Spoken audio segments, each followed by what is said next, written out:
अपने घर को सच में बहुत ज्यादा मिस किया मैंने। ठंड लग जाएगी।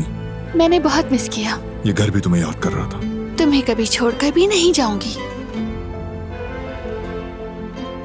तुम देख रहे हो ना इन दोनों को कैसे आपस में घुल मिल गए हैं।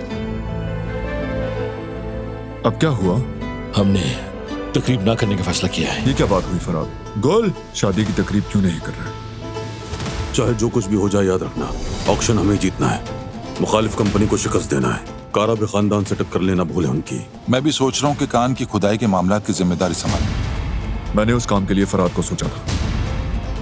सबिया के पास जो रिकॉर्डिंग है वो अहम है। उसने मेरे काम में खलल डाल दिया। हमारे लोग कान कनी के ऑक्शन में हिस्सा ले रहे हैं।